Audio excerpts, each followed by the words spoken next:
It's time for This Week in WordPress, episode number, wait for it, 300, entitled Tammy Stole My Answer. It was recorded on Monday the 1st of July, 2024. My name's Nathan Wrigley, and I'm joined today by Michelle Frechette, also by Tammy Lister, and by Bowie Francomer.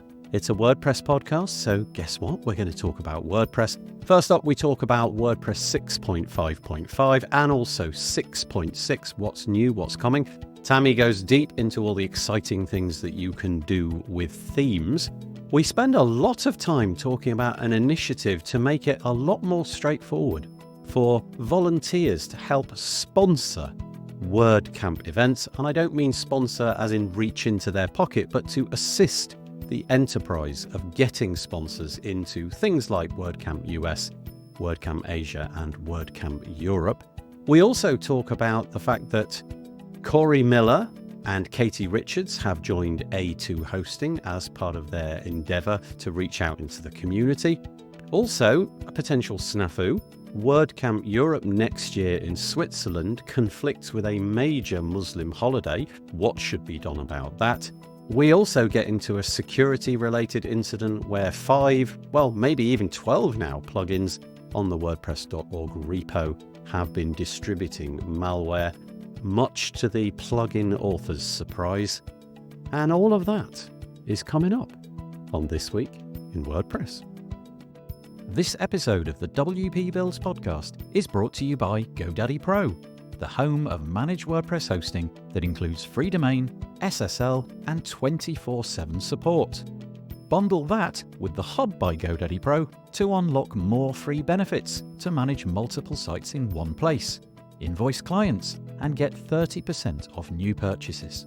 Find out more at go.me/WP Builds. And by Bluehost. Redefine your web hosting experience with Bluehost Cloud. Managed WordPress hosting that comes with lightning-fast websites, 100% network uptime, and 24/7 priority support. With Bluehost Cloud, the possibilities are out of this world.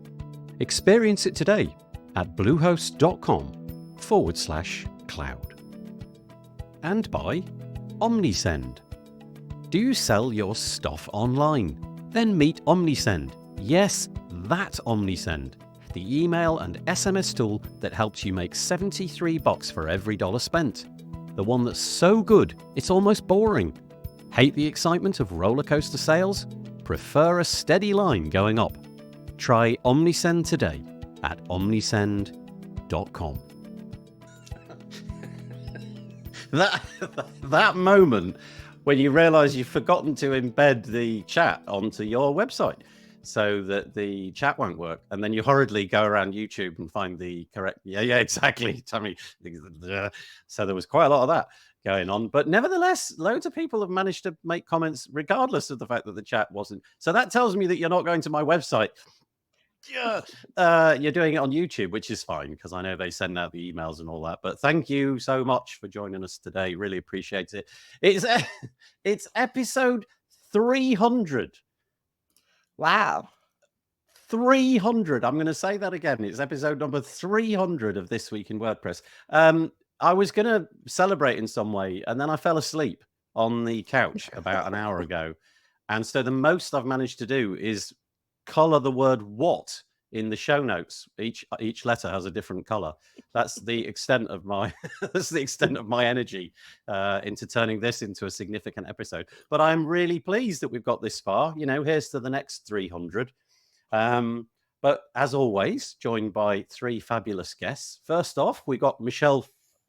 Where is she? She's there. No, she's there. There she is. How you doing, Michelle?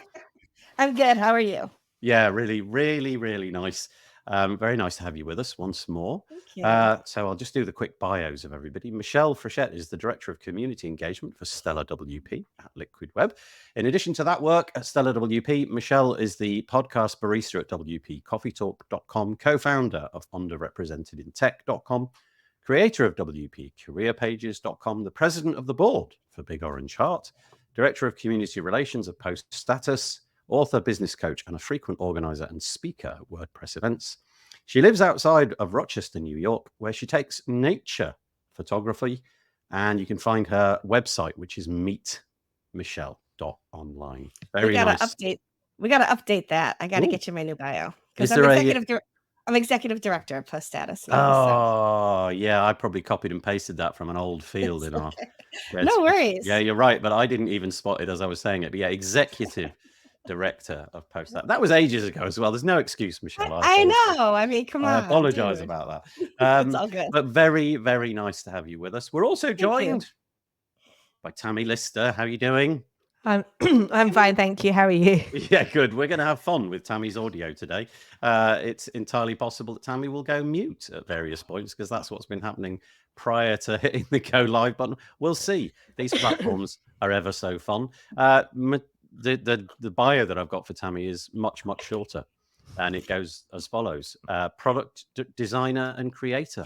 There's more than that. Come on, give us a little bit more. You don't have to, but do you want to give us a bit more? I think that does. I like it's the summer. Let's go with short bios. But I'm super happy to be here. Thank you. Short and sweet. Thank you very much. And first timer. And what about it? First timer on episode number 3. Yeah, 300. And it's Bowie. I want to say Bowie Francomer. How are you doing? I'm very good. I had no idea I was dropping in the 300th episode, and I feel I should have something very substantial to contribute to this fantastic milestone of an episode, but we'll see. We'll see. Didn't we tell you? Sorry, each of the participants has to give away a MacBook Pro on. Well, exactly. I just got a new one. Bowie. So I mean, anyways, I'm not doing any meaningful work, so I'll just pass it along. It's really Just nice. draw one. Draw Yeah. one. You didn't say it was a real one. A tiny one, yeah. It could be an imaginary one, a little sticker of a MacBook Pro. He's gone off to fetch it. That'll do. Yeah, we'll take that. We got a Wapoo instead. That's perfect. Bowie is the founder and head of product at Dolly, the growth platform for WordPress agencies. Go on. As it's your first time on the show, just give us the quick elevator pitch. What's Dolly? Ooh, putting me on the spot, huh? No, it's a growth suite for WordPress agencies. So if you want to do centralized management of all your clients and all your websites, and you want to basically move into growing your revenue as a WordPress agency, we got a whole suite of solutions, and we try to make it easy and accessible and fun to scale your WordPress agency. So that is the elevator pitch. We don't have to dive in any deeper because then the whole episode will be over. That's right, yeah, and we've got a lot of things to talk about. Okay, but thank you. What's the URL? Give us that bit. It's very good. It's getdolly.com, and it's with IE. And it's a bit of a reference to the first plugin for WordPress, Dolly. Yeah. Inspiration. Yeah. And yeah, about me, I live in Berlin. I'm 37. Have a dog called Mocha, which is the love of my life besides my actual girlfriend. Yeah, that's about it. I'm happy to be here. Nice. Well, thank you for joining us. Hopefully it's the first of many times. We do tend to have people back on. Once they've been on once, they tend to come on repeatedly. I've no idea why, but I'm very grateful. Must be a good experience. Well, yeah, I hope so. It certainly isn't too intimidating. Few bits of housekeeping before we begin. First of all, depending on where you're viewing this, there's a few options, but probably the easiest thing to say is if you want to drive any traffic or indeed block out Tammy's face, then you could head to WP Build. Look at that. That's brilliant. Just perching up over the top of the caption.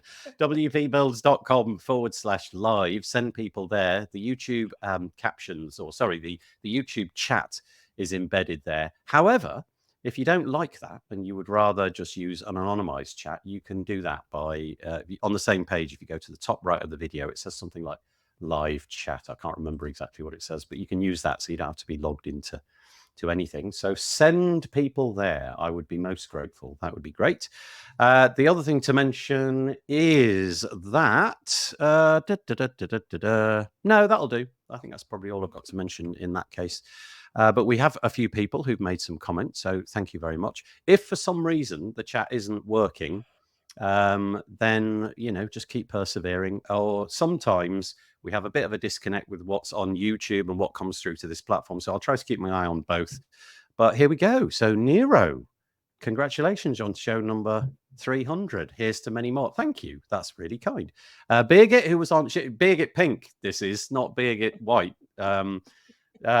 Celebration of 300. She's congratulating us on that. Oh, that's nice. And Matt is joining us. Thank you. Second time listener, first time live stream watcher. Appreciate it, Matt. Hopefully it's the first of many more times. Bob Don. I'm guessing it's Bob. It's got to be Bob. He's given it. What is that? What is that? It's like a little emoji of a. It's a party. It's the party emoji. Thank you, Bob. Appreciate that. Courtney Robertson. Good day.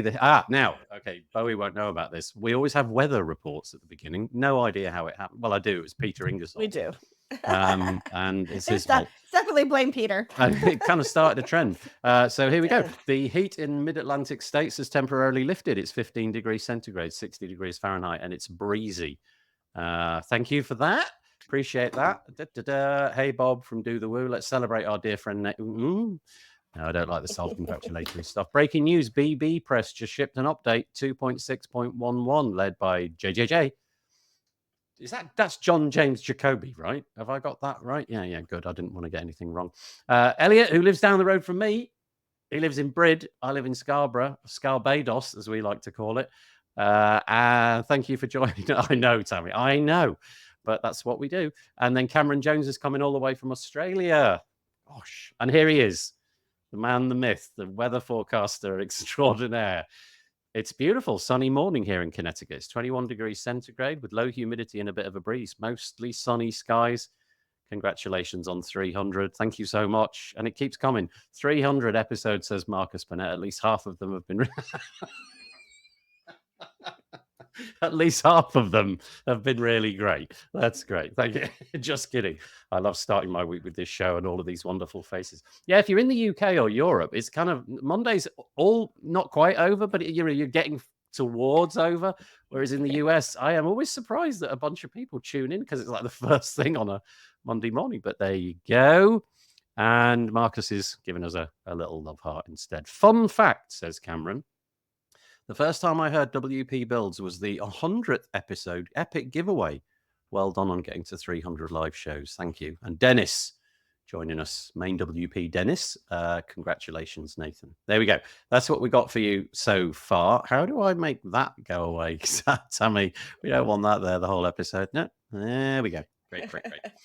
I don't know why, but the video embed on our website doesn't seem to be working. And that is not a problem of my creation. I think we might have some problem with the platform or something. So just head to YouTube and search for it on the YouTube channel over there. Okay, let's get stuck into what it is that we do.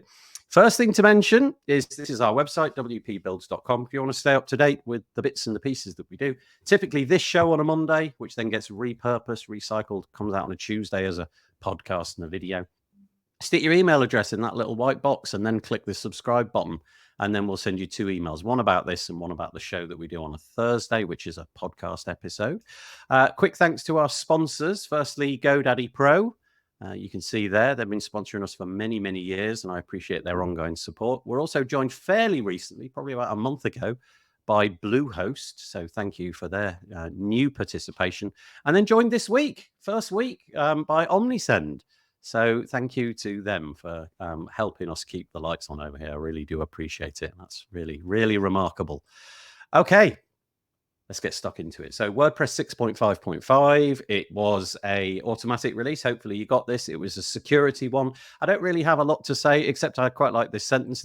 It says here, this release features 3 security fixes because it is a security release.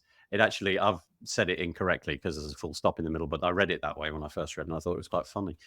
But here are the 3 things. There was a cross-site scripting vulnerability affecting the HTML API, and you can see the names of the people who've reported each of these things. There was another cross-site scripting vulnerability, which was affecting the template part block. And finally, a path traversal issue affecting sites hosted on Windows. Reported by the people that you can see there as well. So apart from that, nothing much to say. Hopefully all of your websites got updated successfully and everything was smooth and easy. Bowie, Tammy, Michelle, you got nothing to add to that, have you? Or have you? I'd like to say that the sponsorship that Jorbin's getting has allowed a lot of this to happen. So I think that that's kind of kudos to all the people that kind of sponsor people that contribute to this. So the people that do security work, it's often, well, it's never seen, but it's incredible. Just kind of, it's all magic. And to watch this release, if you go back and you just see the amount of testing that had to happen in this release, and the sheer amount of people that had to support. Like normally when you watch a release party, it's like a little bit of testing, right? But this is like so far back, it had to happen, and the intricacies of security releases is just mind blowing. That's the best way I can put it. So my hat is firmly off to everyone that was involved in this. So yeah, well, kind of thank put you. that out there. Yeah, that's a nice thing to say, and I think it's always too easy for people like me to forget to commend people like Aaron for the hard work they do. So you're quite right. Thank you.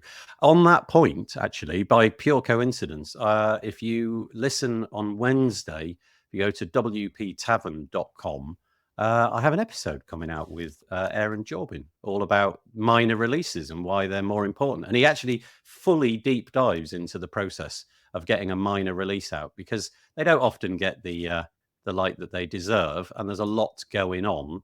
And so that's coming out Wednesday, about this time on Wednesday. Speaking of which, bit of personal news.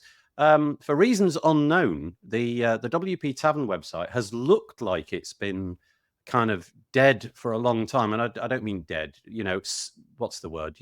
Uncared for. No new articles have been coming out, except my podcast has been coming out every single week, relentlessly. And then to my nice surprise the other day, I went to the WP Tavern website and they've actually put the podcast on the homepage. So at least that kind of looks like there's content getting refreshed, which is quite nice. So now I can just say go to wptavern.com and you'll see the latest episode there. So yeah, go and do that. Bowie, Michelle, anything on 6.5.5? Everything Tammy said, like there's nothing I would like to add. She started speaking before me. I was about to say the exact same thing. No, I'm just kidding. That was the time. She stole my answer. Yeah, that's right. Yeah, I should not have shared my show notes with Tammy so that she could take all the credit for my insights. No. You're going to learn the ways of this show soon. It's very cutthroat over here. But yeah, Michelle, anything to add before we move on? Good. Bowie stole my answer. Yeah. This is okay. So this is getting written down as the name of this episode. Tammy stole my answer. That's great. Okay, let me just stick that. By the way, Bowie, that's what we do during the episode. Keep your ears peeled for a fun thing that somebody says, and I'll write it down, and it becomes the title. There you go. Tammy stole my answer in my neatest possible handwriting. There we go. Right. Okay. So quick hat tip then to Aaron. Thank you for all of your hard work, plus all the other people that were involved in that. Okay. So WordPress 5.5 has come around. WordPress 6.6 is on the horizon. And this came to my attention this week, and I haven't really had a chance to go too in depth on it. So hopefully our panelists have had a little chance to look at various bits and pieces. But this is a field guide, an article which tries to encapsulate and summarize most of the stuff which we know about, which is coming up. So it's always a fairly long article, but it links out to all the other bits and the pieces on the Make website where things have been added. And just gives you some high-level thoughts on it. 299 core track tickets were included in this. It includes 392 enhancements, 462 bugs, fixes, 46 accessibility improvements for the block editor. And it encapsulates 17.8 to 18.5 of the block editor. And really, I think what we're going to concentrate on in this show, because it's Tammy's area of expertise amongst many, is the themes aspect to it. And if you're looking at the screen, you can see that I've highlighted a bunch of things coming around in themes. But Tammy, do you just want to peel back the curtain on this a little bit? It sounds like a fairly big release from a theme point of view.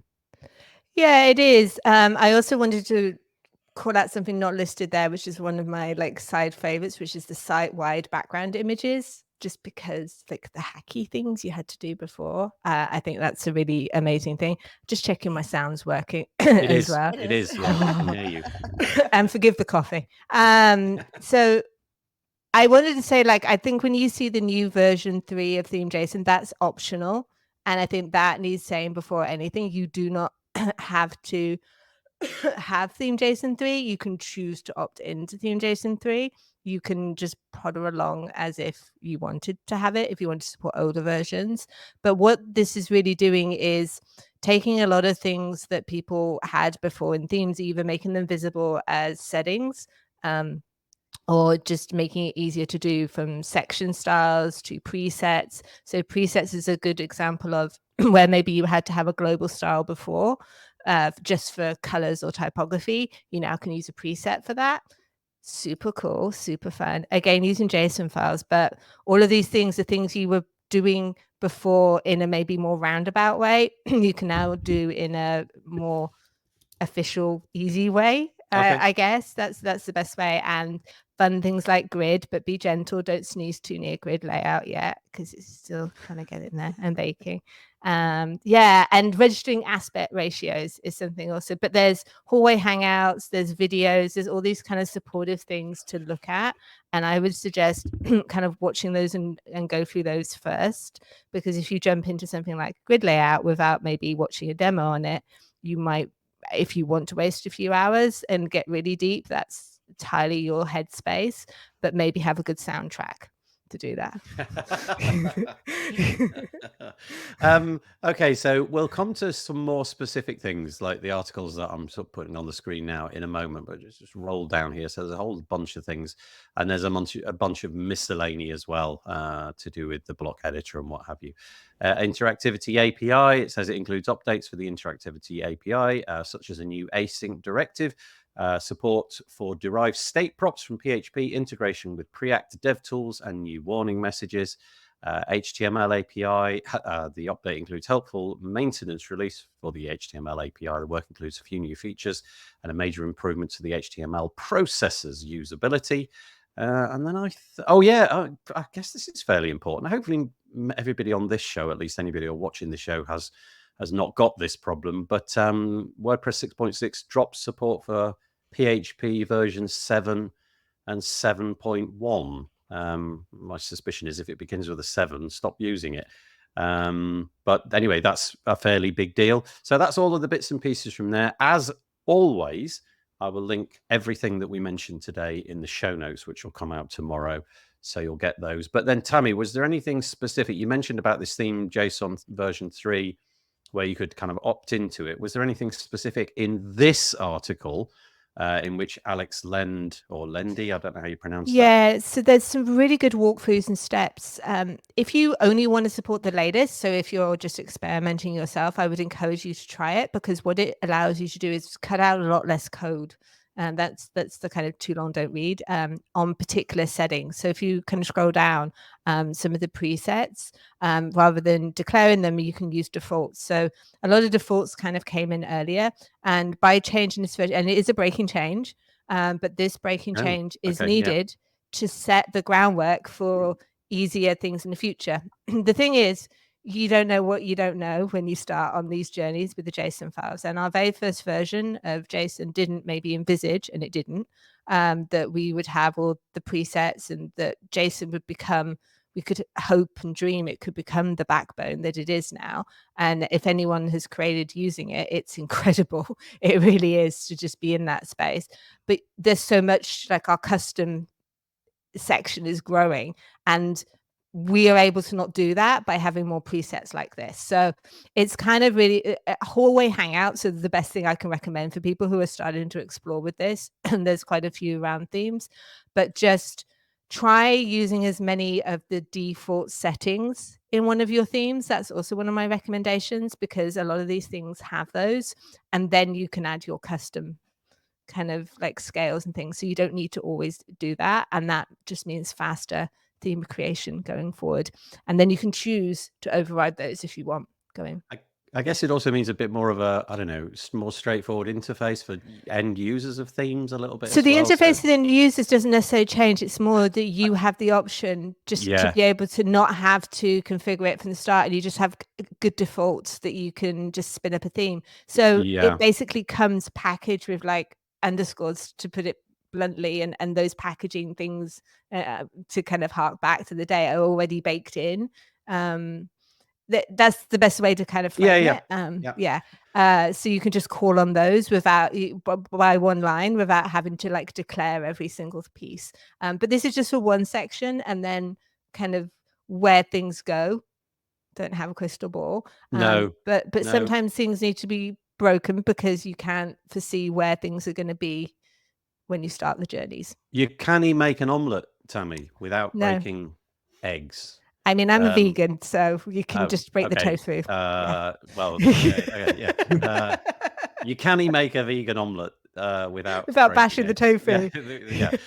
But here we go. So some default font sizes. So if you use the presets, you're going to get small, medium, large, extra large, extra large. And what I was meaning by what I said a moment ago, that's going to be easy for the end user, the non-experienced WordPress and it's just one user. line as well. That's the thing. You don't even have to declare these things now. So that's what I like about it is you don't have to declare it, but if you really want to dive in, you really want to get macro, you can then declare it rather than you have to start off knowing these things to declare them before. So it's basically like the learning curve does get easier because you just have that line and it's set there by default. The other ones, so there's some examples of it in the real world. Default spacing sizes, and the defaults are 20, 30, all the way up to 80 in increments of 10. And that's just baked in. And Courtney kind of mentions about underscores, and that's the thing. Things like underscores used to have it baked in, and you'd have to get the theme and it would be baked in to be able to have it. You don't need that now because it just comes with that by just having that line decoration, which is also set. If you look at these default settings is true. So these settings already set there. You have to choose to go against them. So making the life of theme developers just that little bit easier. So that's quite nice. And then there was this other one which was related. No, not that one. I think it was this one. I don't know if did you put this one in, Tammy? I think you did. Yeah, so this is developer hours, just sharing what's going on in theming. So this one in the grid. I don't remember this happening last release, but I love this. I may be the perfect audience. But just if you watch it, it's just basically here you go through section styles, presets, registering aspect ratios, which is also super fun. You can do your own custom aspect ratios. Amazing. And grid layout and specificity changes, which if you want to nerd out about CSS hierarchy, there's a section in there for you. So it says here, WordPress 6.6 coming on the 16th of July. And as Tammy said, they talk about the major upgrades to the block style variation system, new color and typography only settings, the enhancements to the grid layout and core styles and more. Again, the link will be in the show notes, but if you want to Google it, you can Google WordPress.tv, and the thing is just go for developer hours, and it's what's new for theme developers in WordPress 6.6. So a lot is out there for theme developers, it would seem. Bowie and Michelle, anything to add to that cornucopia? Michelle? Tammy stole my answer. Nice. This is perfect. Anything, Bowie, or should we move on? No, I'm not as deeply involved as Tammy, I think, and no one is as deeply involved as Tammy. But I'm happy to see that there is just a bit of momentum here, and just to see Justin Tadlock be back is fantastic. He did Hybrid, I believe, which was a massive inspiration for me when I just got started with WordPress. So to see him back in this role, to see incremental improvements, and like what Tammy said about like theme.json, going back to the drawing board in some areas, trying to making it easier. That is, as someone on the sidelines that wants to see these block themes succeed and get WordPress a little bit back to how it used to be, with a lot of excitement to develop these themes. That will lead to products and a better ecosystem and happier users and happier developers. So I'm just happily following along on the sidelines, and kind of this is a good thing to see, because it was gone for a bit. In my as an outsider, part of the community, but outside of the core development team. So yeah, good stuff. I know what you mean. I feel like themes kind of, I don't know, they weren't cool for a while. Everybody was talking about other things, but Tammy is here to bring them back. into being cool again. So there we go. So as I said, everything will be linked in the show notes. Just a couple of things. Firstly, always nice to find a new audience member, Jamie Quiroz. Apologies, Jamie, if I've just butchered your name. Coming from Rockville. What's MD, Michelle? Maryland. Oh, okay. So hello, Jamie. Very nice to have you with us. And Cameron's showed up to give us a one-word appraisal of this show. I feel stagnant is what it. No, I think he was trying to help me out because I was trying to figure out a word for the tavern, wasn't I? Where it wasn't. Yeah, that's that's when that popped in. Yes. Yeah, I like that more though. And then Courtney was talking about, what were we talking about? The release back to 4.1. Oh, was that the 6.5.5 and Aaron's job in that? Okay. All right, let's move along. I'm not going to do that one just yet because it's quite in depth. So let's just quickly do this one. We mentioned earlier Aaron Jorbin and the work that he and the team have done to get the latest release out. This is the 6.6 release squad, which according to this came out a little while ago, but I just wanted to give a hat tip. Here are all the people who are going to be in charge of 6.6 coming down the pike. Some familiar names there. And again, it was just me trying to give a bit of a hat tip to the people who put in all the hard work. As we know, when a big release of WordPress comes out, all the names go inside the everybody's version of WordPress. So hopefully you'll be seeing lots of people in there. So there's that. No, we'll come back to that. Okay, so community sort of news. I'm sort of suspecting that if you are somebody in the WordPress space, maybe this is a little bit too straightforward for you, but it really presages a move in the learn.wordpress.org community for getting resources out there and bundling them up in courses and making them easy to access. This isn't brand new, but the reason I've got it is because it's finished. It's ready to go, and it's the beginning WordPress developer course. So if you are not a developer, if you're more of a tinkerer or a hobbyist or what have you, but you do fancy getting to grips with how to use a modern version of WordPress, this course will take you from zero to, well, I don't know how much of a hero, but it will get you through. So it's done in categories. So it's really encouraging you to do it on a local development environment. So overview of how WordPress works. So that's things like permalinks and what have you. Local development requirements, getting yourself set up there. Programming languages, a little bit of an overview in all of those. Theme development stack that you might want to use. WordPress hooks, kind of interesting. I can't read that language, but interesting that there is something buried in there in a different language. Developing themes is in there. I don't know if that'll stay up to date. Tammy will no doubt be able to tell us. Developing plugins, blocks, REST API, extending WordPress, and et cetera, et cetera. As of the moment, it's 273 people. I'm going to click the refresh and see if it's gone up. Two more in the last 20, in about 20 minutes, that is.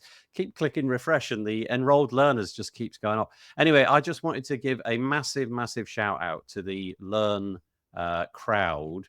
I feel that sometimes a lot of this work is hard to, how to describe it? It's hard to make, but then it's also hard to publicize that it exists because there's so much going on in the WordPress community. This is a big endeavor, and I just want to really just raise the alarm that this is out. So anything about that, Bowie, Tammy, Michelle? I just think, sorry, Michelle, you were starting to speak. No, go ahead.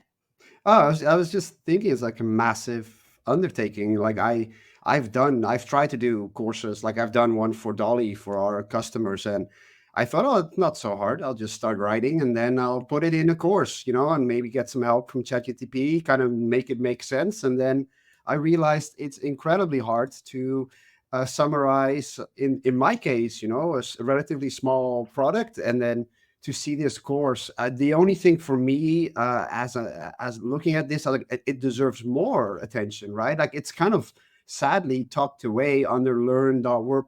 Like with all the resources that we have, if someone or if a team has spent so much time building a fantastic course that is so in depth, I just want an academy, like, further, like more modern, so that it doesn't feel like it's part of WordPress.org in the design sense, right? I would love to just have a dedicated LMS I looked at the code a bit. I think it's using a Sensei. It's from Automatic. Like, Yep. go a bit further, like, because this deserves that, and it almost it undersells the incredible value. And if you look at Squarespace, Wix, all those platforms, they have a lot of onboarding for developers and customers. WordPress needs that too, and it needs to be shiny and modern, and the content is there. So take this one step further, and this could be the entry point for any WordPress developer. So I love it. It's great work.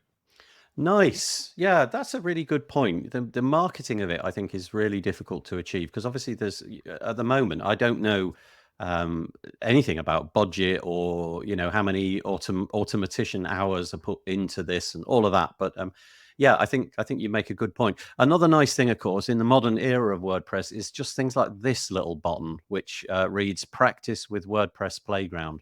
And if you haven't come across Playground, just what the heck? Like, it's total voodoo. You click a button and there's WordPress right in your browser. Can you imagine in a year or so that just like every single one of these little lessons, you'll be able to click the practice with? Maybe it is already done in that way, and I apologize if it is, but learning about, gosh, I don't know, PHP or something, and it launches a perfect encapsulation of what they're trying to tell you inside that exact specific lesson inside the browser, including, I don't know, custom posts and pages already pre-written with the content inside of it. LMSs in Playground are going to be a really, really interesting experience. So, yeah. Anyway, there we go. That's an aside. Michelle, it sounded like you wanted to say something. Well, I'm just a little concerned that the average days to completion being 1 is going to make me feel really stupid when it takes me at least 10 days to get through this.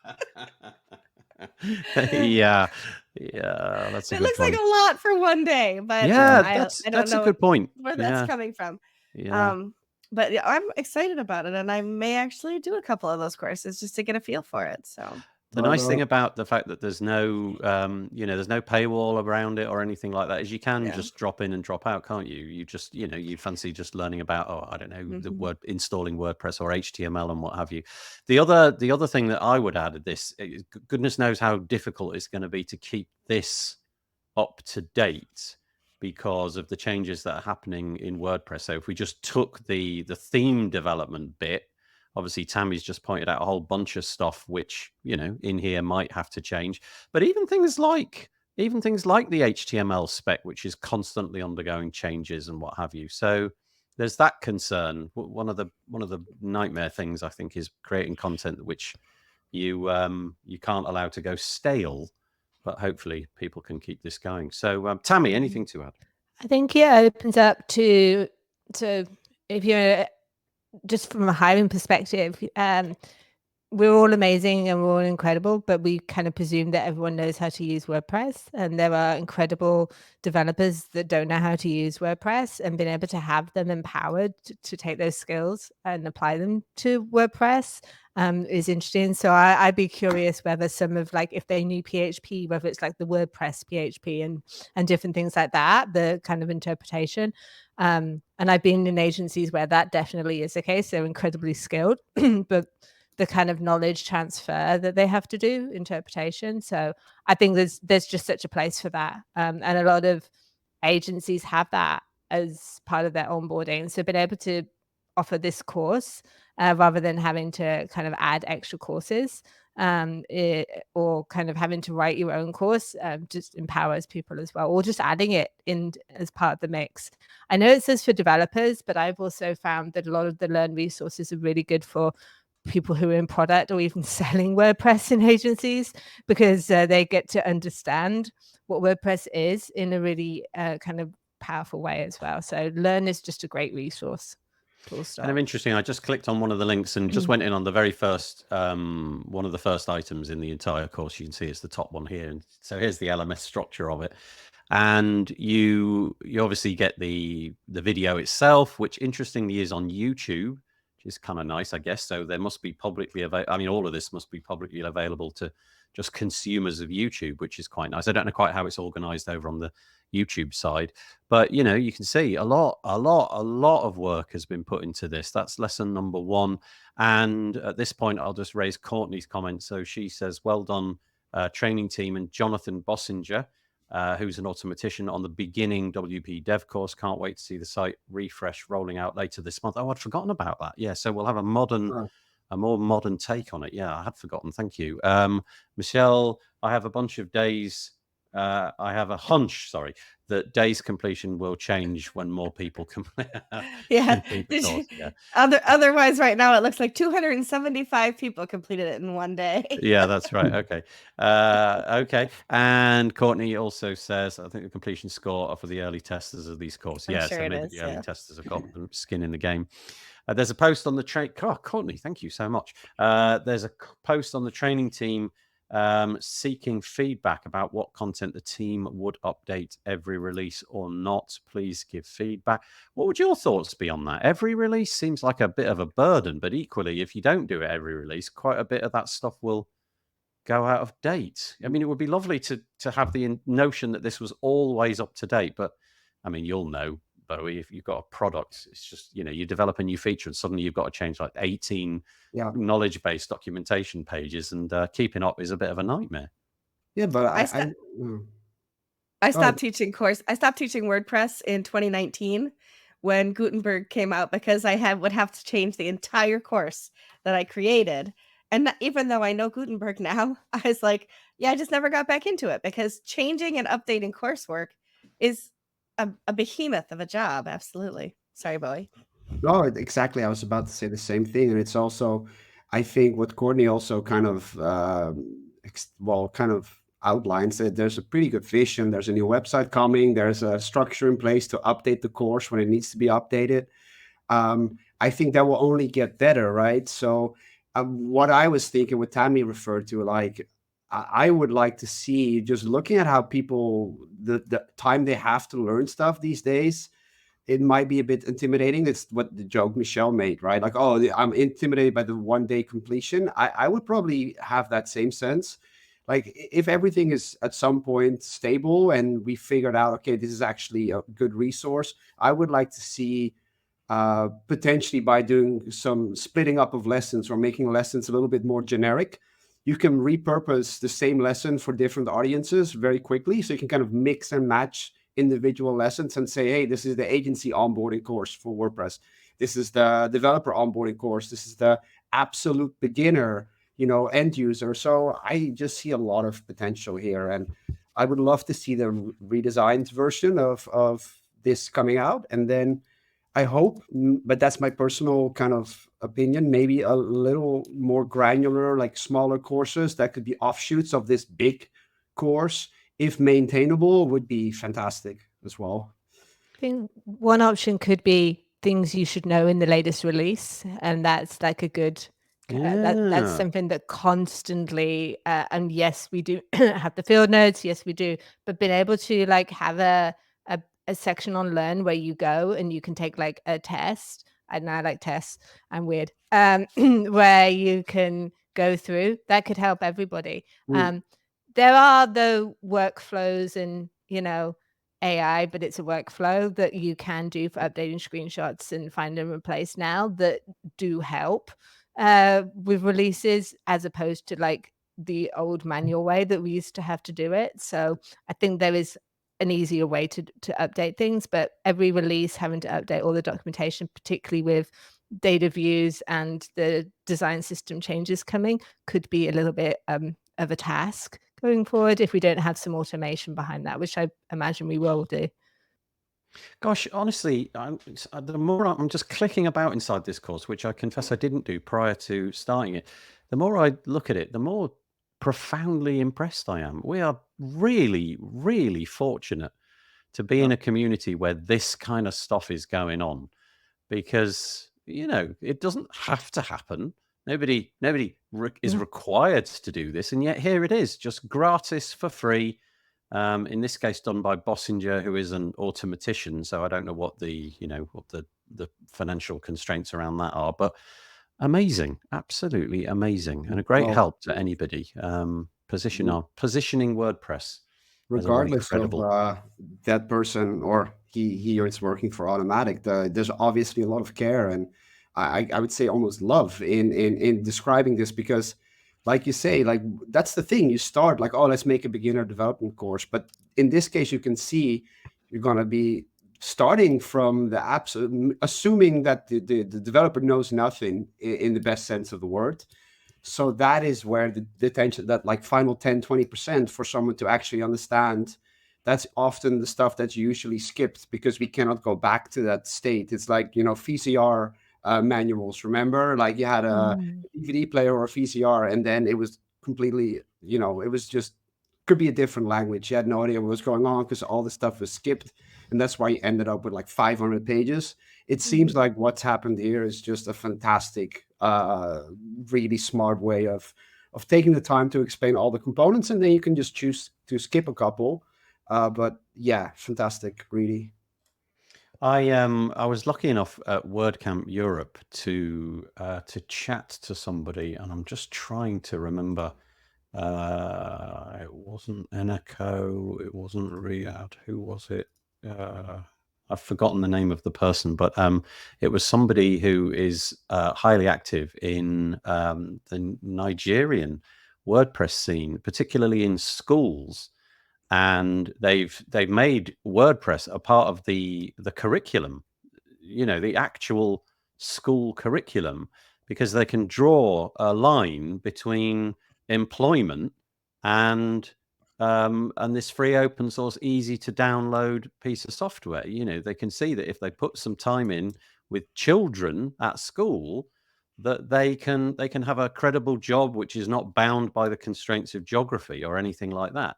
And so things like this, just imagine the profound impact it could have on people's lives from different parts of the world. I mean, could put it in front of my children or a child from almost anywhere. I guess there's the constraints around the language, and I don't know quite how that will be done. Maybe it'll get translated into different languages. But honestly, like a career could come out of something like this, which sounds a little bit grandiose, but I hope you get the intention. I'm also really curious to the other end, returning mum who wants to go back to work or something could train in this at home, or people who maybe have lost their jobs could be able to get a job by training for free, because boot camps are super expensive. Like, have you seen the cost of like development boot camps? Right. They Yeah. just don't, like, the finances aren't there to support people, but being able to do this. And if you think about how most of us got started way too long ago in WordPress, it was by hacking and learning Kubrick and all those kind of things because we had access to it. So sharing that knowledge is in the DNA. So that's kind of like super gets me excited. Someone who's long-term ill being able to empower themselves to get a career by this information. It's both ends of the spectrum, right? Kind of age-wise and anywhere in between. Courtney, I've dug out the name. It was Abraham Waiter, Waita. He's an automatician. He's on the Woo. He's a Woo support engineer, but he's big into the communities of 2 countries. And it's a fascinating story. It'll be out on the Tavern in a few weeks. But thank you for that, Tammy. I think you're right. It's profound. It's pretty cool that you can have yourself a job. It looks like all of us are at home. Maybe I'm wrong, but it feels like all 4 of us are in a house somewhere. This is a shed in a garden. So shed in a I'm all garden. good. Where do you work? Shed in a garden. That's isn't that great? I'm in an attic, basically. It's absolutely brilliant. So we're very, very lucky to have all of this stuff. Right. Okay. All right. We were just talking about WordCamp Europe, at least I was. And I think this is a really interesting idea. It's by somebody called Crixu, Crixu. It's on make.wordpress.org, released on the 21st of June. So it's a little bit older than a week, but I didn't spy it. So here it is. And it's called Proposal for a Unified Sponsorship Initiative. And I'll just read the sort of headline item. It says, this proposal aims to enhance support for WordCamp organizers by forming a task force focused on streamlining sponsorship efforts, ensuring sustainability, and improving the overall sponsor experience. This is not intended to diminish the autonomy of WordCamp organizers, but to offer them additional resources and help and support. So this is specifically aimed at flagship WordCamps at the moment. So that's the intended audience here. One of the biggest issues with becoming bigger, and they mentioned prior to that the fact that WordCamp Europe in particular is just truly huge. One of the problems of becoming bigger is the need for more money and therefore more sponsorship activity, whilst relying on the work of volunteers to organize this. Selling all the required sponsor spots gets harder and harder from year to year due to inflation and corporate consolidation. And so here's a summation of a few of the problems that a new tranche of volunteers may face. What companies should they approach? How do they reach them? Is there a list for that? What sponsorship packages even exist? How can we make sponsorship that's sustainable? How to even approach this topic, how to handle global sponsors, and so on. So in the worst case, the whole team is different from year to year, relying solely on the documents of the previous year. And so this proposal is to create a small task force inside the community that supports sponsorship teams. And this would focus just on, as I said, the 3 flagship events. So that's US, Europe, and Asia. Trying to make there to be some sort of consistency, some structure, some team. And I can imagine if I was volunteering and I ended up in the sponsorship area, I'd be pretty intimidated off the bat, to be honest, with all of the amount of hard work that you need to do. There's actual money involved, and you're promising things in return for actual money. And so I think this is a really, really neat idea. And obviously, you can go to this post and make a comment. A few people have, but I just thought that was a really neat idea, so that there was some continuity between all of these flagship events. So over to the panelists if they've got anything they want to add. I do a lot of events, as you know, and I'm a mentor for WordCamps, and I also have been an organizer on various levels.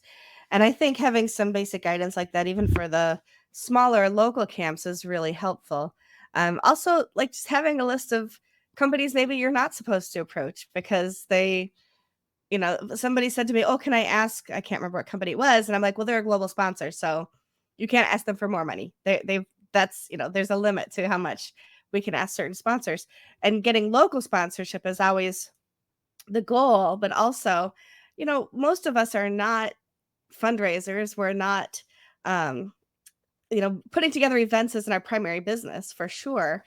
And even if we have a lot of experience, there are things that just are either more uncomfortable, more difficult, whatever it is, given your own set of skills and how small some of the local organizing teams can be. Last year, I had an organizing team of 2.5 people. And the half was because he had to quit halfway through organizing the event. So there were 2 of us that put on an entire WordCamp Rochester, which is only about 70 people. So it was small, but I still had to raise the money. I had to get the venue. I had to have all of the paperwork signed back and forth. You almost become the conduit between the venue and WordCamp.org because you can't sign anything. You have no authority to do that, but you still have to do all the legwork to get it done. And then you sit and you wait, and you're hoping that people are, at the other end will do things quickly. And that's just one small part of it. The sponsorship then is huge, right? Because you have to raise money to be able to do these things, and we can't charge exorbitant fees to attend. So it does become this very big, how are we going to get this kind of thing done? And it feels very daunting, especially when you're working a full-time job and trying to organize an event on the side. So anything we can do like this that helps and gives guidance, I think, is a good thing. Sorry, I'm on my soapbox. No, I think that's really interesting, because you've already raised a couple of things which my intuitions hadn't figured out. But one of the things that you said is that it's not everybody's got this, I don't know, sales mentality, for want of a better word. Right. I'm encapsulating that Skill wrongly. set, yeah. Right, yeah. And oh boy, when conversations about money come around, I just turn into this like little, former version of myself. It's just not something I'm really into. And you a lot need of to us be, are right? either, we have a lot of people who are introverts in our business, right? So they're not comfortable necessarily cold calling anybody anyway. And then you also have people like me who have certain kinds of executive dysfunction. Like, I can order a pizza online, but don't make me call a pizza store, because that's an anxiety thing for me, even though that sounds really silly, right? But cold calling a company who's, even if they're a word company, going, "Hey, you want to give us some money to hold this event?" even though I worked for Give for years in fundraising, right? That's not my skill set. My skill set is other places. And so you have to have somebody on the team who's willing to make those kinds of calls, but they need guidance too, because 10 to 1, they're not so ingrained as some of us are to understand how to navigate these conversations. I would also argue it also goes the other way around. Like if you're a small product creator or a small company, and like for example, we would probably sponsor smaller WordCamps if we would have the resources to have like, oh, we have community marketing builder, but we have one sales guy on our team. So for us to be in a directory where we could say, hey, we are open for sponsorships, and then someone from an organizing team, which might be smaller, it's like, hey, Dolly seems to be, a small company. Maybe they want to do a micro sponsorship, right? So for me as a product builder, I immediately see just give a potential sponsor, give them an account, and just have like, like a dating site, like I'm open for sponsorships, and then the organizers log in and they're like, oh, let us collect a couple. Some of them that have the resources that are like big and established, like we sponsor everything, right? We just want our name on any WordCamp, and that's great. But then there's probably also a lot of smaller ones where I could go to my team, like, hey, we can sponsor, a local US event. We can sponsor a local European event, a local Asian event. Let's all pick one. Maybe one of our team members that is remote can actually go there, and everyone wins. And to also go back to what was said before, it's like the charm and the reason why I love WordCamps is because money is always in the background. It's always the last thing, sponsorship. So it's ridiculous if you go to something like CloudFest, where everything is, in the end, for networking, to make money or to spend money.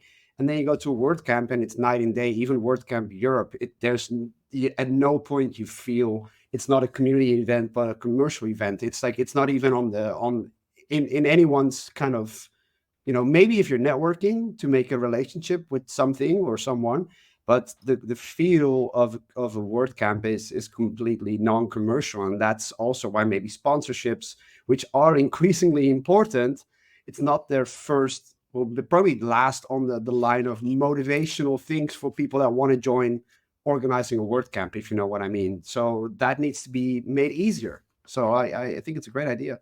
I'm going to make a prediction. My prediction is that by this time next month, Michelle will have built a directory website to do with getting sponsors. The pressure. We'll do it together, Michelle. I'd be happy to combine like exactly what you said, the double-ended marketplace of sponsors, events, to just combine those two things together. Because that, honestly, I hadn't even made that connection, Bowie, but that's really interesting. So easier for you to sign up in one place and say, I don't know, we can put people in Europe. We can send people to European events, but we're not going to North America. We're not going to Asia. And we'd be interested in events of this size and up, and we're open for the whole of 2024. Those kind of little caveats. And then that's just easier for you, right? You're suddenly like contactable. Everyone wins. Yeah. Is Marcus Burnett still listening? Because this would be a great feature on the WP World. Yeah. Okay. If he's not, I bet Courtney will tag him. Yeah. That's. I would also argue maybe just making an official like WordCamp thing, right? Like have something like sponsors.wordcamp.org. And that would be, the sponsors hub where, the organizers and you make your account once. You tell, you maybe, like I said, you could even make it as transparent as you want. You can say we can sponsor 2 events and we've done 1, or just as simple as a checkbox, like we are open for sponsorship proposals. And then they will come into your inbox. Like we would use that with Dolly. We'd love that. And I guess the churn of the volunteers is one of the big problems here, isn't it? If the events in I forget where WordCamp Europe 25 is. I've already forgotten. Where's that?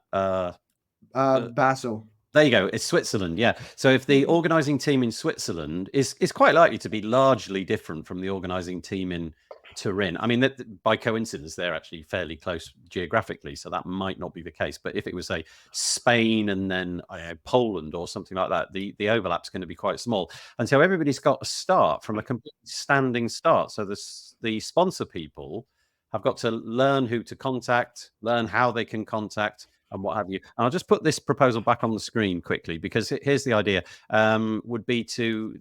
this team, this whatever it is, would talk about the sponsor. Whoa, crikey! Would talk about sponsoring itself, what that would mean, the sponsorship life cycle, and then support for sponsor teams, and then setting up, the usual SOPs, tools, and processes, and those kind of things. One thing's for sure: those lovely events that we all attend, they will not happen without sponsorship.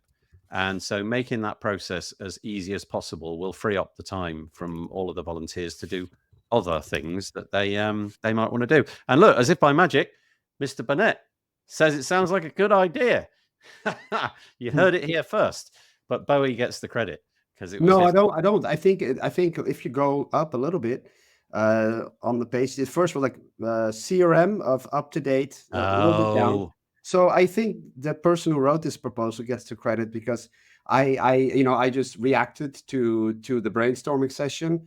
This person obviously has a very good grasp of what needs to happen. So I hope that this proposal will become like an official component of what we just discussed. So I don't want to take any credits here. This is definitely... I'm happy to take the credits, but I don't think it would be fair. So here we go. So Steve joining us, Steve Mosby. Sorry, Steve. Says the person is Lucas, who was a member of the sponsor team at WordCamp this year, and then we got a surname as well, Lucas Radka. Birgit Olsen is telling us. So perfect, and was also... I'm seeing a different event here, and I think that kind of says it used to just be like there was just WordCamps, right? Or particularly like WordPress people went to sponsored WordPress events. Now there's so much you can sponsor, and you have to look as a business, particularly the smaller business, and particularly in the economic environment, where your money goes. And I think that's also part of it. So having a unified that kind of team helps with that, helps with the messaging, helps with finding what kind of the right sponsors for the right events. Yep.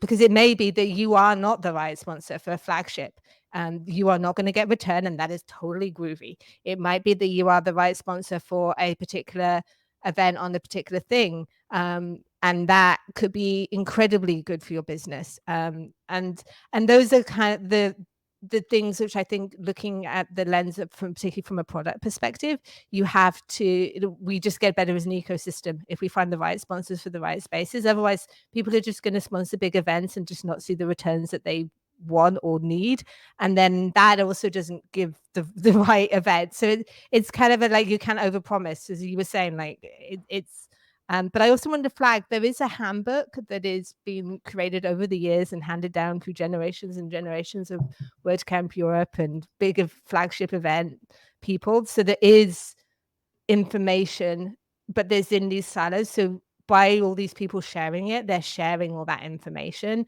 from WordCamp Europe, from WordCamp US as well. So that can only be good. I would like to see it for other teams as well, because I think these flagship events, there's so much information to be passed on. And I say that from someone that kind of was there at the beginning and saw kind of some of the roots. And I can only imagine how big those trees are now. Oh, yeah. So thank you for all of your contributions. This has been interesting. And then Cameron makes an interesting point, which actually completely wipes out Michelle's face. So sorry about that, Michelle. Cameron says, I would love to see something in the vein of WP Speakers, WP World, but rather than just WordCamps, non-foundation events like, so that just for clarity, I organised something with Anshin LaRue called the Page Builder Summit, and Cameron's mentioning that just as important to the community. So that's interesting. So stepping outside of just the WordPress specific events, so WordCamps. And it may Okay. be that you need to do that for your product at the particular time of its growth, and that's okay. Andrew's also got some interesting comments that Okay. kind of a tangent to that as well. Andrew Palmer. Let me just make sure that I'll just take that off, and then Michelle's not being hidden by it all.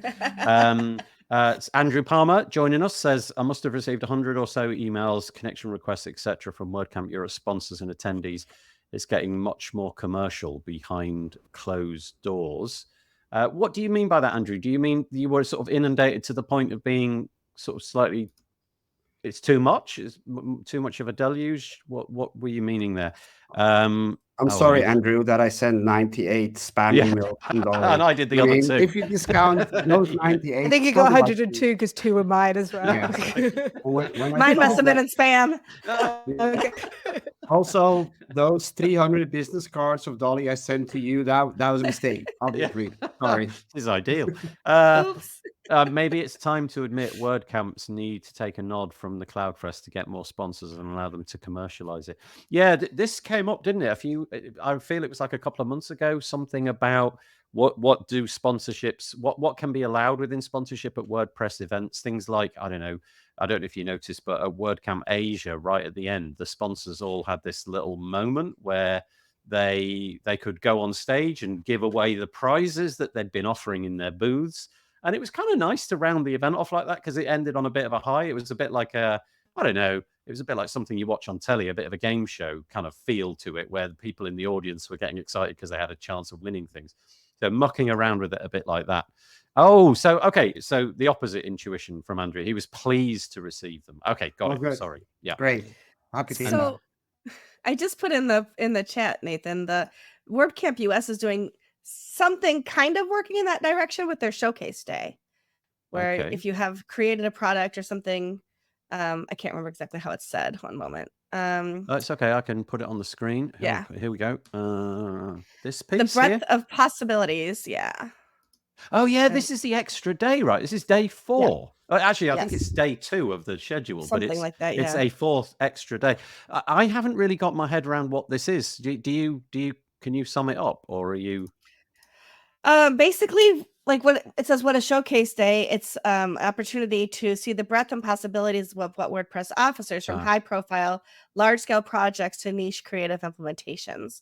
So kind of following on the NASA keynote last year and the technical workshops that they had, they want to be able to show a little bit more. So you're allowed to have some branding on it, because how can you show something that you created without it? So it's a little bit more in the direction of businesses, but at the same time, it isn't saying, hey, sponsor and you get this stage. But it's kind of blending a little bit more of what it looks like to be a business within WordPress. Right. So it gives you an opportunity to show your stuff, but maybe without just all of the commercial bits and pieces that you might get on a television advert, for example. Right. Yeah. Okay, that's interesting. And then Keith joining us saying, I didn't receive as many as Andrew, but for WordCamp Europe this year, I was surprised at how many sponsors contacted me beforehand asking me to visit their booth. That never happened before. Yeah, I get the impression that a few companies out there go and scrape the attendee page, don't they? And so you often get like a slew of tweets 2 or 3 days before saying, what you're doing and what have you. I guess that can be viewed in 2 ways, can't it? That could be unwanted, but also if you are turning up to network, it could be great if somebody makes the effort to reach out to you like that. And then Courtney says, Bowie, what I hear is that you should send Andrew more emails and a business card. I think we should make this is everybody's constant study, is to deluge Andrew Palmer with spammy sponsor emails. I'm just sensing Andrew create a PO box as we speak. That's a quick. I'm not a developer, but I'm sure Tammy could write some code to make that happen really easily. Really make his life really fun. So he's back. I had a chat, Bowie and I had a chat to not send any more stuff. Okay, got it. And then, this is Bowie. That's his comment. So there we go. Too late. Just sent a batch of cards and t-shirts. Coming your way, Palmer.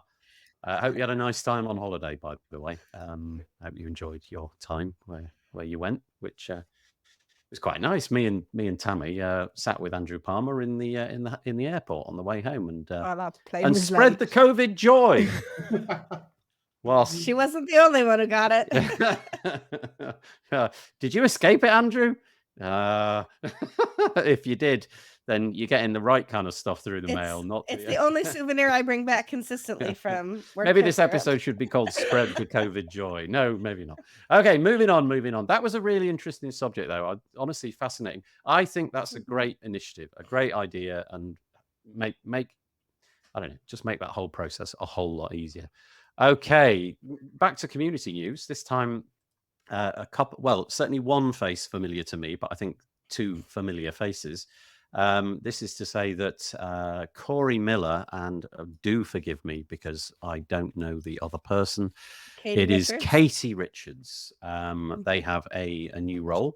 Up until, I'm going to say about a year ago, Corey, was he the executive director at Post Status before? Prior to the owner. Yes. Okay. Well, that was where my interactions with Corey were at least focused. That's what I knew him for. But he's taken on a new role at the hosting company, A2 Hosting, and along with Katie Richards, they're starting up this thing called the Community Growth Team. So I just thought I'd mention that. I don't know a great deal about that team or A2 Hosting. Corey also founded iThemes, so Corey kind of goes back quite a ways. And Katie has worked with her husband. Is it Brian Richards? I think. Yeah, Brian. Sorry, who does Woo Sesh and Word Sesh? I think that's their project as well. So Katie's got a lot of experience, and she's also one of the leads for the photo mods over at the photo project at WordPress.org. Okie dokie. Anybody want to add anything to that? Nice little bit of community news though, getting hired. I'm happy that after what also, from my perspective, quite a bit of silence in where I felt like hosting companies were very busy acquiring, not actually contributing, and trying to basically have a better relationship with their customers. And to have such big names with such a good track record to start this community initiative, like, of course we have to see if it's an actual community initiative or something else. Like, you don't know the intent of exactly why this has been started, like, to be completely kind of neutral. But I think it's a good sign that big hosting companies are like, okay, we're going to have a community outreach program or success team or anything in that vein. I think that's exciting because I think there's a lot to be gained from hosting companies getting more involved in WordPress. Of course, there's plenty of hosting companies that already do. I'm not trying to say that they're not doing anything. I mean, there's a lot of WordPress hosts. Well, a lot of hosts doing WordPress stuff. They have to, because it's the only market that's still growing in the hosting industry. Like I learned that at CloudFest, that there is actually every type of hosting is stagnating or going down, and WordPress hosting is still growing. So this makes a lot of sense. And it's also great to see actually well-known people that we all know and love for what they've done in the WordPress community to be part of this, right? So it feels genuine, or else they wouldn't not have taken that position. So I'm really curious to see how this plays out. So yeah, it's kind of interesting putting boots on the ground and people who've got that history, relationship. I want to use the word like notoriety. No, that's not the word I'm after. Something akin to trust is what I'm trying to encapsulate, but the word won't come into my head. But a trusted member or members of the community. And the idea of this team is to make connections. Obviously, they've got to presumably justify their existence in terms of revenue and things like that, but also build a community and create lots of nice WordPress related content. So putting a human face, a recognized human face on the front of your hosting company. So bravo. Anybody? Well, Tammy, is there anything you wanted to add to that? Yeah, to me, that focus seems really awesome on agencies, which it's hard, particularly being an agency in the environment at the moment. So I think any focus on that is pretty smart as well. And Andrew's got a really good word for you. That's the one. There you go. Yeah. Authenticity. That was and what I was I think after, it's yeah. really interesting. So often when we hear community, we think one thing. In here, both community can be the community of the people using your product as well. And that maybe is what I'm reading a little bit more here. It's the community of the people using the product, which is incredibly important and feeds back into the community of WordPress as well. So I'm really curious because as the community of their product grows, the community of WordPress is going to grow as well. So I'm kind of excited where that goes. Nice. Getting quickly back to COVID, here we go. Birgit was with us quite a lot during WordCamp Europe. She said she didn't catch the Rona at WordCamp I'm Europe. surprised. Even I'm if I was happy spending a though. bunch of time with you all, only nasty bug bites. Oh, yeah. I got both. Much sympathy over there. And then Andrew Palmer saying, I can see more and more of this happening at larger WordPress related businesses. Good luck to Corey and Katie. Yeah, it's interesting. I can't put my finger on, not immediately out of my head anyway, of something quite like this. So that's certainly, I thought that was eye-catching. Okay, the fun news. Oh, no, not this one. Let's do this one first. Here we go. This is, first of all, another community piece. And this is from Jewel, he likes to go as, but Shahajan Jewel, who released a letter just a few days ago about WordCamp Europe and the collision of dates. So Jewel, if memory serves, is coming out of Bangladesh, and I'll just read the salient sentence here. It says, as you may be aware, Eid Al Adha, one of the most important religious holidays in the Muslim calendar, falls on the same dates as the planned WordCamp Europe 2025 in Switzerland. This overlap poses a serious conflict for Muslim attendees, including myself. And there's a lovely little sentence just down here, and it goes like this. Imagine the scenario where a flagship WordCamp is scheduled on December the 25th, Christmas Day, all of the conflicts that would cause. And so he's, by the sounds of it, he would welcome a change of calendar dates. But there's obviously all the stuff in there. He understands being a creator of WordPress events. He's an organizer at various WordCamp local events and things like that. Has the realization that, things like booking rooms and all of that does cause problems. But it is kind of interesting that there was that collision, and that collision didn't get spotted. And again, talking to Aaron, as we were mentioning Aaron Jordan a bit ago, when he was talking about the minor releases, this is one of the things that he mentioned, was they don't put a minor release out on a date. So they all get the calendars out and make sure there isn't some sort of major religious holiday, so that people, if their website breaks, because WordPress is automatically updated in the background, that wouldn't be a date when a release would occur.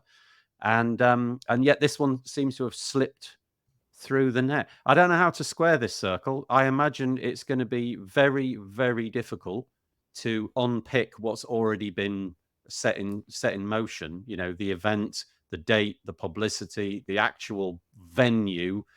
Presumably, sponsors are already on board and things like that. Maybe a bunch of people have booked airline travel already.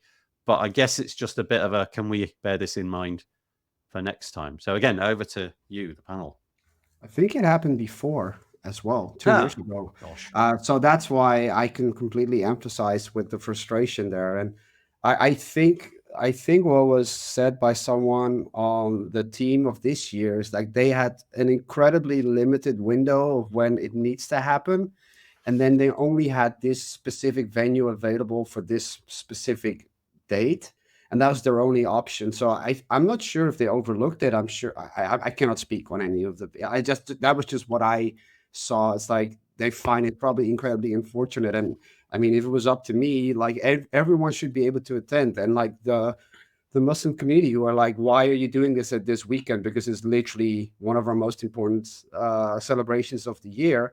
I would be just as annoyed and probably less friendly than how this person worded it. They did a fantastic job in making the case. I'm just afraid that it's too late now, right? I hope next year, or maybe then consider like maybe those 2 weeks, because I think it often falls in the exact same time, right? Like it's maybe a better time of year where this simply cannot happen, that window of when the event needs to take place. should be considered, I could be wrong, and I probably am wrong, but I'm going to say it anyway. I think the Islamic, for want of a better word, calendar, is it a lunar calendar? So does it move throughout the year? I think it does change. I don't think it's a set day. Yeah, so it wouldn't be like December the 25th, which is every year, and Yeah. predictably so. So that one's dead straightforward. This would require opening up the calendar each and every year and making sure that the key holidays, I guess. And then I suppose you if you do it for one, you've got to start doing it for all.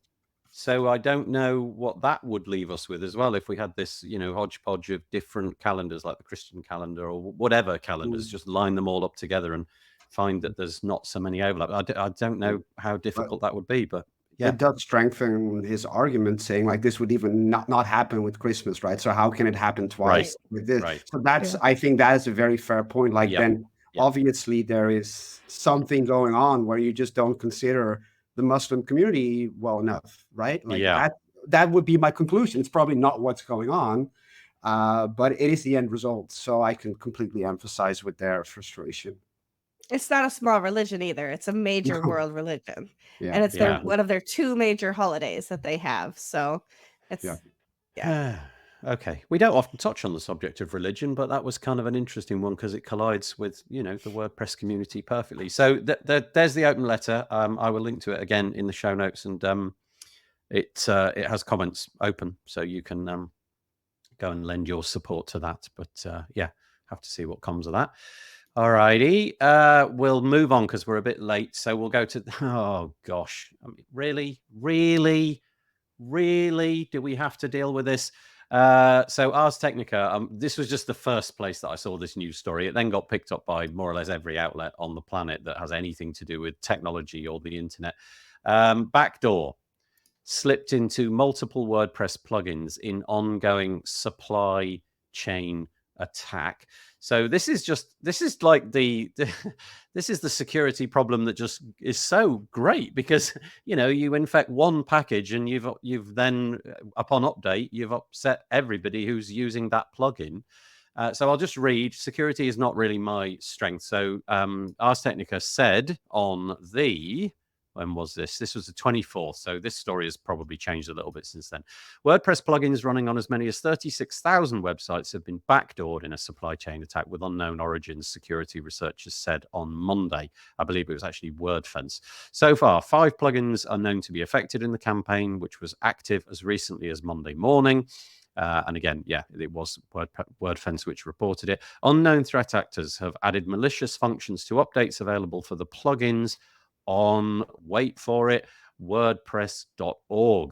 When installed, the updates automatically create an attacker-controlled administrative account that provides full control over compromised sites. Yay! The updates also add content designed to goose search results. Yay! And so they've described this as poisoning the well. Now, again, I'm not a security expert, but my intuition here is that you can't point the finger directly at .org. That's not it, right? This is people who got credentials for 5 plugins who were then able to access the .org repository, and basically rather than going to one website at a time and trying to infect it, you poison the well, you infect the plugin. When an automatic update of that plugin is downloaded, or indeed any version of it is downloaded, you've then got yourself into people's websites. Now, there's quite a few people who in social media were saying that they've gone out and they've just, they've checked their repo. If they've got a plugin, they've made sure that nothing weird appears to be in there. They've even gone as far as doing things like resetting their WordPress.org password and putting 2FA on and things like that. But this is just low. If we didn't have to deal with things like this, the world would be a nicer place. But here's the plugins: Social Warfare, Blaze Retail Widget, Wrapper Link Elementor, Contact Form 7 multi-step add-on, not Contact Form 7, Simply Show Hooks. So I'm not that familiar with any of them, in all honesty, and Social Warfare seems to be the big one there with up to 30,000 installs. But, I don't really have any advice other than just if you've got a plugin, just make sure that everything is tickety-boo and as it is. Yeah, that's the story. There's nothing much more. I want to channel Tim Nash of Keep Calm here. Yeah. Because I think that's always like security isn't necessarily my thing, but if you maintain a plugin, change your password, pretty good idea, and make sure it's secure would be like the baseline here. But also kudos and props to all the people behind who have been fixing this while we've all been running around like Beaker panicking when we see articles, because the plugin review team working overdrive doing this, the people who are there's so many people in the back room of WordPress that are organizing and supporting us so that we can be safe here. So yeah, there you go. Andrew just kind of flagged that up. Yeah, so that is impressive, and it's worth kind of saying. Yeah. Oh, yeah. I'd forgotten this part of the story. Yeah. So big shout out to the .org contributors who issued a password reset and also worked over 20-hour period to approve updates on plugins over the weekend. Again, thank you. Amazing. Cameron says it's up to maybe a dozen plugins by now. And then Courtney adds in plugins team has a post wanting all devs to reset their password. And don't just reset to a secure password with two-factor authentication if you can. Yeah. So don't just put your cat's favorite name. Do like a secure one and just be sensible. But if you look at the plugins as well, the ones that are listed there are probably ones that are really good to be backdoors, right? They're little add-ons and all those kind of things. Oh, interesting. Yeah, apparently again, I am not an expert. Apparently the action that the malicious actors took is described in this article as not all that sophisticated. So let's hope that is the end of that, and that that we won't hear too much more about it. Scott Kingsley Clark, Courtney says at Pods, WordPress plugin developers, make sure you enable release confirmation emails. It requires interesting. So that requires you to click on a link, Courtney, in an email that you get when you push an update. It sends you some sort of confirmation, which you has to then double check. That's kind of interesting. That's more belt and braces. So new password, make it long, make it pseudo random noise, two-factor authentication, and enable release confirmation emails. And don't panic. And don't panic. There you go. And carry a towel. To make that mandatory, why that's to me seems like 2024, like mandatory confirmation email for plugin releases. Doesn't sound like a weird idea to me, but yeah, I think you're right, Bowie. I think that it might mess up some automated deploy flows for the big guys, but I think this makes a lot of sense. Yeah, that's interesting. Anyway, I didn't even know that was a thing because I'm not a plugin developer, but there we go. The joys of but being that's on also the the thing. If you are named as a developer on a plugin, also reset your password, because a lot of people who are adjacent but just named on repos, they also need to reset their password. So you might be like riding along on a repo to make sure that you're not doing that, like as a tester, a reviewer, all of those kind of different things as well. That's an important thing when you're saying like I don't maintain one, but a lot of people are like credited as well and have access. And my advice to the people who are responsible for this, stop it. Just stop it. All right. Just go and have a sit down, have a biscuit, find a hobby. Do something else. Do something useful. Which is helping people, not this nonsense. So there we go. That's going to fix all of it. Okay, right. Very, very quickly, because we are fast running out of time. You mentioned this hallway hangouts, and I failed to do it at the right moment, but I will put that in the show notes. Tammy, is that all right? We won't dwell on that one, but there it is on the screen. A recent one on the 19th of June. However, this is quite an interesting one. This came to us courtesy of Bowie. I didn't know this was a thing. You snuck this in at the last minute. Welcome to a new era of partnership with Automatic with 2 T's. Become an Automatic partner and gain access to discounted pricing, commissions on referrals, premier support, and cutting-edge tooling so that you can get most out of the suite of best-in-class products. And then we've got the logos for WordPress.com, Woo, Jetpack, and Pressable, the hosting company. And then join the program. But I don't really know what this is. Have you scraped in a lot of, have you got into it a little bit more? Yeah, I mean, this is also the same, kind of pool we're all fishing in. I think even also, Liquid Web, Michelle, we're all trying to do the best work we can for agencies. So to me, when I saw this and it kind of was released under the radar, and what A2 is doing with Corey and what's her name? Sorry, I forgot her name. Katie. Katie, sorry, yeah. There's a renewed interest in really doing something turnkey and appealing to agencies. So that's interesting from the product that I'm building, but also an interesting sign where automatic is going, and I think it's a good sign. Like, I'm positive about this type of initiative, because it means that hopefully we will make the lives of agencies easier, and we're going to give them, I think, a bit more attention, because in the end, that is also the backbone of our commercial sustainability as an ecosystem, right? And it's community and open source, but in the end, if agencies fail to be successful because they're losing their best clients towards the Squarespaces, the Wixes of this world, to see Automatic making a renewed effort to start an agency program, and bigger hosting companies doing agency success teams, and new products or existing products doubling down on the success of agencies, that is, I think, very much something that if we don't do that as a WordPress community or as entrepreneurs, however we want to call it, we're going to be in trouble in the long run. That is just really, really important for us to acknowledge. And I think Matt also made, for the first time I've seen at WordCamp Europe, a direct reference to the threat of these big platform builders, page builders, that we have to be careful. If we don't pay attention, we're going to be losing our community, which was super, to me, surprising, almost a bold statement from Matt. And this is another sign that this is happening, and I think that's a good thing. That's why I want to bring it up. I think this is the kind of thing that I need to ingest a little bit more and cogitate on a bit, and probably see if I can get somebody in on a podcast episode to talk to me about it, so I understand what's going on. However, if you are an agency and you are trying to scale, I'll just give you the URL. It's automatic2ts.com/4-agencies. You probably can't see it on the screen particularly well there, but anyway, there it is.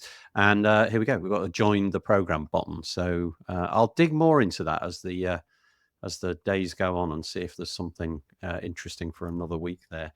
Just back to the security story, Cameron says that the release confirmation emails, or whatever that is, they have to be manually configured. There is no toggle, apparently. You have to reach out to somebody on the team, at least from what it implies, he said. So maybe that's an extra step that we need to do.